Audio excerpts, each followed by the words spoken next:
رسول اللہ صلی اللہ علیہ وسلم جانتے تھے، لیکن آپ نے کسی کو بتایا نہیں سوائے ایک صحابی کے۔ فآمنوا باللہ ورسولہ، تو اللہ پر ایمان لاؤ اور اس کے رسولوں پر، یعنی یہ کہ اس سلسلے میں بس اللہ اور اللہ کے رسول پر بھروسہ کرو۔ اگر تم ایمان رکھو گے اور تقویٰ کی روش اختیار کرو گے تمہارے لیے بڑا اجر ہے۔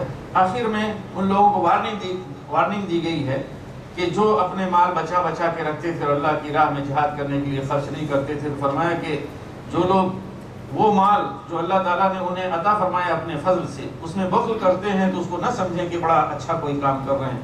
انتہائی برا کام ہے جو اپنے لیے وہ خود اپنے لیے کر رہے ہیں، انتہائی برا کام۔ یہی وہ مال ہے کہ جو ان کے گلے میں طوق بنا دیا جائے گا قیامت کے روز، اور یہ معلوم ہونا چاہیے کہ آسمان اور زمین کی میراث کس کی ہے؟ اللہ ہی کی ہے۔ تو آج تم مال بچاؤ گے تو کس کے لیے بچاؤ گے؟ کل تمہارا بیٹا بچائے گا، کس کے لیے بچائے گا؟ پرسوں تمہارا پوتا بچائے گا، کس کے لیے بچائے گا؟ بالآخر ساری دنیا زمین اور آسمان یہ اللہ کے پاس آئے گی، اس لیے کہ اللہ ہی کی ملک ہے، اور جو کچھ تم کرتے ہو اللہ اس سے باخبر ہے۔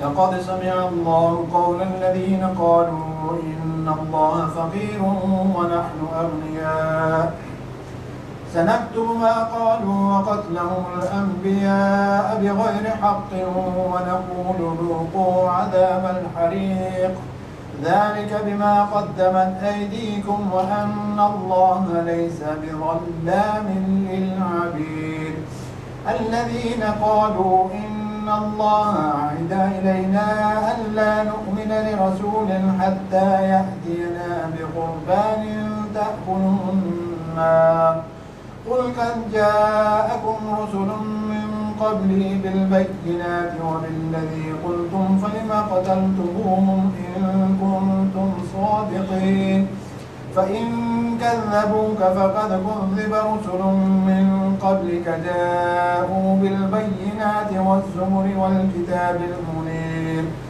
كل نفس ذائقة الموت وإنما توفون أجوركم يوم القيامة فمن زحزح عن النار وأدخل الجنة فقد فاز وما الحياة الدنيا إلا متاع الغرور لتبلغن في أموالكم وأنفسكم ولتسمعن من الذين أوتوا الكتاب من قبلكم ومن الذين أشركوا أذى كثيرا وإن تصبروا وتتقوا فإن ذلك من عزم الأمور وإذ أخذ الله ميثاق الذين أوتوا الكتاب لتبيننه للناس ولا تكتمونه فنبذوه وراء ظهورهم واشتروا به ثمنا قليلا فبئس ما يشترون لا تحسبن الذين يفرحون بما أتوا ويحبون أن يحمدوا بما لم يفعلوا فلا تحسبنهم بمفازة من العذاب ولهم عذاب أليم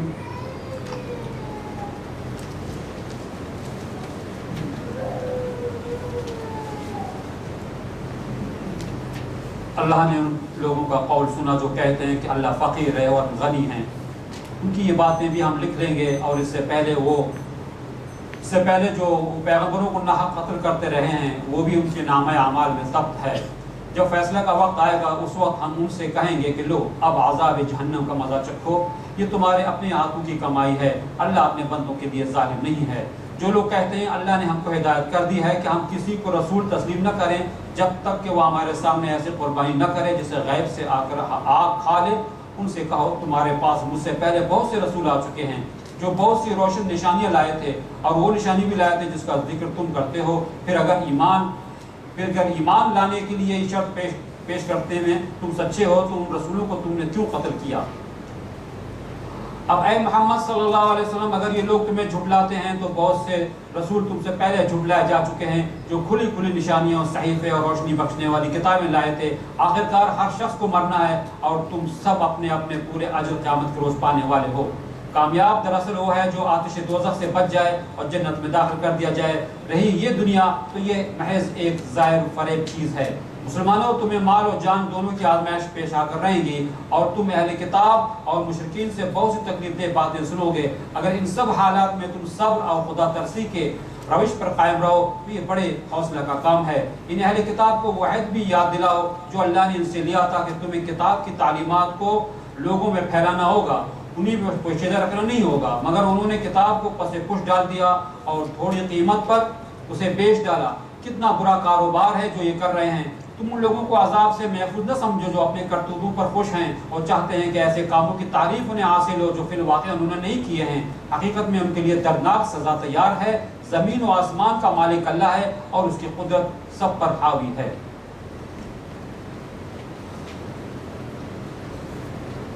اب یہاں پہ یہودیوں سے متعلق کچھ آیات آ گئی ہیں. جب یہ آیت آئی, آخری آیت جو آیت نمبر 180 جس میں غزوہ احد سے متعلق تبصرے ہو رہے تھے, یہ آخری آیت حقیقت میں تھی, لیکن اس میں بخیلوں کا تذکرہ ہوا تو لگے ہاتھوں یہودیوں کی شرارت کا تذکرہ کر دیا کہ جب اللہ سبحانہ و تعالیٰ نے یا اللہ کے حکم سے رسول اللہ صلی اللہ علیہ وسلم نے اپیل کی اور یہ آیت اس طرح کیا ہے کہ من الذی یقرض اللہ قرضا حسنا, کہ کون ہے جو اللہ کو قرض حسن دے تو اللہ اس کے قرض کو بڑھائے. تو یہودیوں نے اس پہ جو ہے شرارت کی اور اپنی خباثت کا انہوں نے مظاہرہ کیا, تو اسے اگلی آیت میں بیان کیا گیا ہے اور ساتھ ہی ساتھ ان کی کچھ اور باتیں بھی کہی گئی ہیں. فرمایا کہ لقد سمع اللہ قول الذین قالوا ان اللہ فقیر, اللہ نے ان لوگوں کی بات سن لی جو کہتے ہیں کہ اللہ فقیر ہے. تو یہودی جب یہ اپیل ہوئی کہ کون ہے جو اللہ کو قرض حسن دے, تو یہودیوں نے اس سے مذاق بنا لیا اور کہا کہ اللہ میاں جو ہے بڑے فقیر ہو گئے, ان کے ہاتھ خالی ہو گئے ہیں, ہم سے جو ہے چندہ مانگ رہے ہیں یا بھیک مانگ رہے ہیں. تو قالوا ان اللہ فقیر, تو انہوں نے کہا کہ اللہ فقیر ہے ونحن اغنیاء, اور ہم مال والے ہیں, یعنی اب اللہ ہم سے مانگ رہے ہیں, ہم اللہ کو دیں گے. تو یہ بڑی جسارت کی بات تھی. اللہ تعالیٰ نے فرمایا سنکتب ما قالوا, ہم لکھ رکھیں گے جو کچھ انہوں نے کہا. تو حقیقت میں اس کا جو زور اس کے اندر ہے آپ سمجھ نہیں سکتے ترجمے کے اندر. سنکتب ما قالوا, بہت بڑی دھمکی اس کے اندر, ہم لکھ رکھیں گے اس کو جو انہوں نے کہا. اور پھر یہی صرف نہیں لکھیں گے, ان کے بہت سارے جرائم ہم لکھیں گے. وقتلهم الانبیاء بغیر حق, اور انہوں نے انبیاء کو جو ناحق قتل کیا اپنی پوری تاریخ میں, اس کو بھی ہم لکھ رکھیں گے. اور پھر ہم کہیں گے جب وقت آئے گا تو نقول لهم ونقول ذوقوا عذاب الحریق, ہم ان سے کہیں گے اب جلنے کا مزہ, جلنے کی سزا کا جو ہے مزہ چکھو. اور یہ سزا اس لیے تم کو مل رہی ہے کہ تمہارے اپنے کرتوت ایسے ہی ہیں, انہیں کا بدلہ ہے, ورنہ اللہ اپنے بندوں پر ذرا بھی ظلم کرنے والا نہیں ہے. اور یہی لوگ ہیں کہ جو رسول اللہ صلی اللہ علیہ وسلم کی دعوت کے مقابلے میں جب انہیں پیش کی گئی تو انہوں نے یہ کہا کہ اللہ نے تو ہم سے یہ عہد لیا ہے. قالوا الذين قالوا ان الله عهد الينا الا نؤمن لرسول حتى ياتينا بقربان تاكله النار, اللہ نے تو ہمیں یہ عہد دیا ہے, لیا ہے کہ ہم کسی رسول کی بات نہ مانیں جب تک کہ وہ قربانی, ایسی قربانی نہ پیش کرے جس سے اوپر سے کوئی آگ آ کے نہ کھا لے. تو ان کے ہاں بائبل وغیرہ میں اس طرح کے الفاظ ملتے ہیں, آتشی قربانی یا وہ قربانی جسے آگ بھسم کر دے, اس طرح کے الفاظ ملتے ہیں. تو پچھلے بعض انبیاء کی ان کی اپنی تاریخ میں اس طرح کے واقعات ملتے ہیں کہ کسی قربانی کی قبولیت کی دلیل کے طور پر یا کسی ایک نبی کے معجزے کے طور پر, اس کی صداقت کے طور پر اس طرح کے معجزے جو ہے پیش آئے کہ قربانی کی گئی اور معجزاتی طور پہ کوئی آگ آئی, اس آگ نے اس کو جلا دیا ہے, ختم کر دیا. تو یہ آگ کا اترنا اور جلانا حقیقت میں کسی نبی کی نبوت کے لوازم میں سے نہیں کہ لازماً ایسا ہو. اللہ سبحانہ و تعالیٰ بہت سارے انبیاء کو معجزات سے نوازتا ہے اور ہر سب کے معجزے الگ الگ ہوتے ہیں. حضرت عیسیٰ کے جو ہیں موسیٰ کے نہیں, موسیٰ کے جو عیسیٰ کے نہیں, وغیرہ وغیرہ. تو سب کو الگ قسم کے وقت اور حالات کے اور جس قسم کے لوگ ہیں جن کے درمیان رسول بھیجا جاتا ہے ان کے لحاظ سے اللہ سبحانہ و تعالیٰ معجزات عطا کرتے ہیں. تو انہیں بھی جو یہ معجزہ دیا گیا تھا قربانی کھانے کا آگ کے ذریعے سے, یہ حقیقت میں ان کے نبوت کی دلیل کے طور پر دیا گیا تھا یا ان کی صداقت کے دلیل کے طور پر, ورنہ وہ خود لوازم نبوت میں سے نہیں.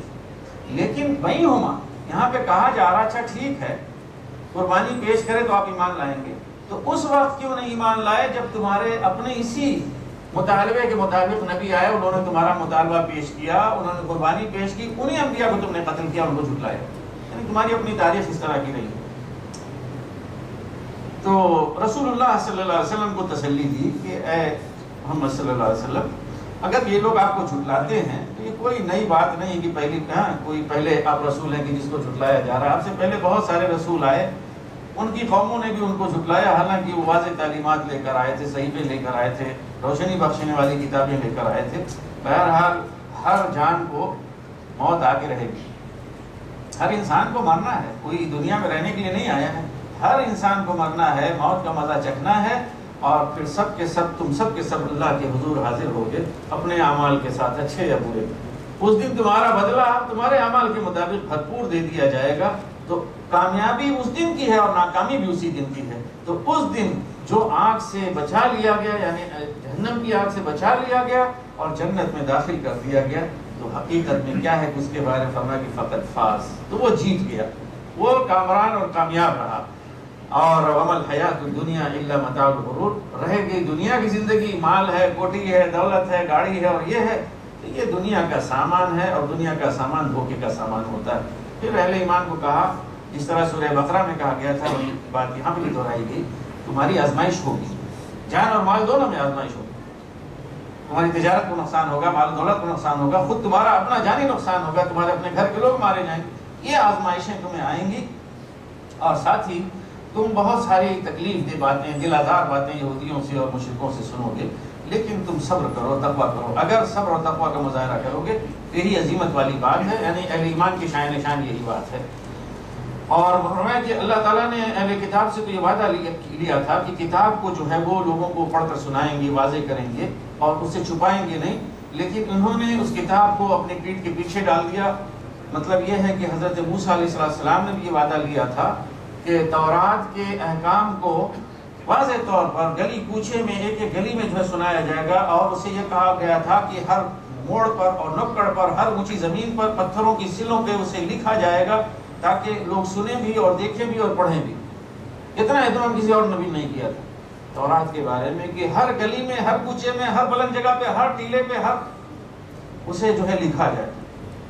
لیکن ہوا یہ کہ انہوں نے پوری کتاب کو چھپا دیا, اور حقیقت جو اللہ کے دین کی تعلیمات وہ لوگوں کے سامنے نہیں آئی. ایک وقت ایسا بھی گزرا ہے بنی اسرائیل پر کہ بنی اسرائیل کو معلوم ہی نہیں تھا کہ کوئی کتاب ہے تورات نام, اور تورات جو ہے وہ حقیقت میں غائب بھی ہو چکی تھی. یہ بعد میں عزرا نام کے ایک نبی ہیں یا کیا ہیں اللہ علم, اور یہ وہی حضرت عزیر ہیں یا کوئی اور ہیں. بہرحال عزرا جو ہے نام کے آئے ہیں کوئی بزرگ ان کے, تو انہوں نے تورات کو اثر نو اپنے دوسرے شیوخ اور مشائخ کی مدد سے ان کے ذہنوں میں جو کچھ محفوظ تھا, انہوں نے تورات کو مرتب کیا, جس میں تورات بھی ہے, اور ہم پہلے بھی بتلا چکے ہیں بہت سارے صحیفے اور کہانیاں اور قصے اور تاریخی واقعات اور سیرت, یہ ساری چیزیں اس میں بھری ہوئی ہیں. یہی وجہ ہے اس کو معتبر بنانے کے لیے انہی عزرا کو انہوں نے بیٹا قرار دیا. اسی بنیاد پر لوگ کہتے ہیں کہ عزرا وہی عزیر نبی ہیں جن کا تذکرہ قرآن شریف میں. اللہ کے بیٹے وہ ہیں, تاکہ لوگ اس کتاب کی وہ آتھنٹک جو ہے نا تسلیم کریں.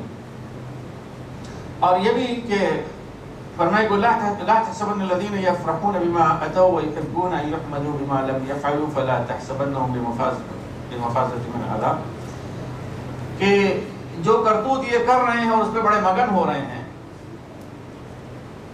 اور یہ بھی چاہتے ہیں کہ جو کچھ انہوں نے نہیں کیا یعنی اچھے کام, اس پہ بھی ان کی تعریف کی جائے, تو یہ نہ سمجھو کہ یہ جو ہے عذاب سے بچ جائیں گے, عذاب سے بچیں گے نہیں.